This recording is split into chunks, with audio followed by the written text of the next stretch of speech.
Assalamualaikum dear students, hope you are fine. Today we are going to study Rockmar English class 3. Today our lesson is Hunky and Thomas. First we start reading. Hunky and Thomas are very lively and active. Hunky and Thomas जो है वो बहुत खुश मिजाज और फुर्तीले हैं. Lively mean खुश मिजाज, active मीन फुर्तीले हैं. While at home जब वो घर पे होते हैं, they are always doing something, वो कुछ ना कुछ करते रहते हैं.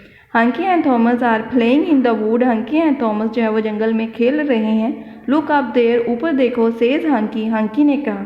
There is something moving in that tree. दरख्त के ऊपर कोई चीज़ हरकत कर रही है. मूविंग मीन हरकत करना. Thomas looks at the tree. Thomas दरख्त की तरफ देखता है. दैट्स अ बर्ड, वो परिंदा है. सेज थॉमस, थॉमस ने कहा. The bird has build a nest in the tree. परिंदे ने दरख्त के ऊपर घोंसला बनाया हुआ है. बिल्ड मीन बनाना. Shall we have a look to see if there's anything in it. क्या हम जाकर देखें कि वहाँ दरख्त के ऊपर क्या है. The two children climb up the tree. दो बच्चे जो हैं वो ट्री के ऊपर चढ़ जाते हैं. We must be very quiet, हमें लाजमन खामोश रहना चाहिए. क्वाइट मीन खामोश रहना चाहिए. सेज थॉमस, थॉमस ने कहा.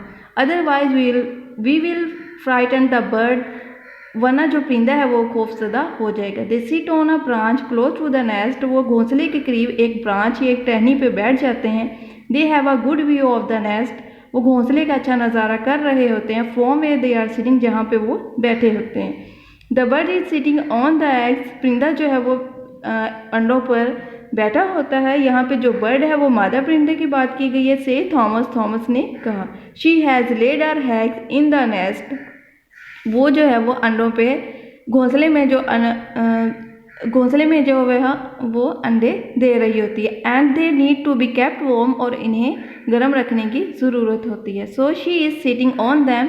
सो इसलिए वो वहाँ पे बैठी है. She will sit on them, वो वहाँ पे बैठी रहेगी. Until they are ready to have, यहाँ तक कि अंडों से परिंदे निकलने के लिए तैयार हो जाएंगे या काबिल हो जाएंगे. That's when they baby birds come out of the eggs. जब अंडों से परिंदे बाहर निकल आएंगे. The bird flies of, bird परिंदा जो है वो उड़ जाएगी.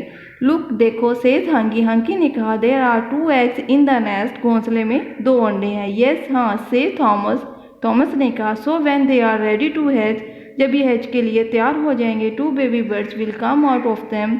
दो बेबी परिंदे जो हैं वो इसमें से निकल आएंगे. जो अंडरलाइन वर्ड्स हैं आप लोगों की वो डिक्टेशन है. आई होप सो कि आप लोगों को अंडरलाइन वर्ड जो है वो समझ में आ गए होंगे. नेक्स्ट जो हम इसके साथ 2 क्वेश्चन इंक्लूड करेंगे. फर्स्ट क्वेश्चन है where are Hunky and Thomas playing. Hunky and Thomas जो है वो कहाँ खेल रहे थे. इसका आंसर यहाँ पे है. Hunky and Thomas are playing in the wood. Hunky and Thomas जो है वो जंगल में खेल रहे थे. सेकेंड क्वेश्चन इसका ये है वाई डिड थॉमस से they must be very quite.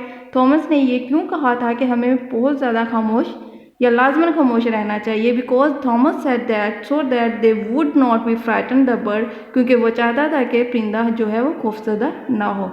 ये डिक्टेशन और 2 क्वेश्चन जो है वो आपका एज ओ होमवर्क है जो आप लोगों ने वीकली सबमिट करवाना है. पैटर्न आप लोगों के सामने है. आपने डेट राइट करना है, सब्जेक्ट जो भी होगा वो राइट करना है, टॉपिक राइट करना है, क्वेश्चन. अगर आपको वीडियो की समझ ना आए तो आप इसको दोबारा रिपीट कर सकते हैं. और अगर फिर भी कोई प्रॉब्लम हो तो डिस्क्रिप्शन में दिए गए नंबर पर आप राब्ता करें. Thank you so much. अल्लाह हाफिज़.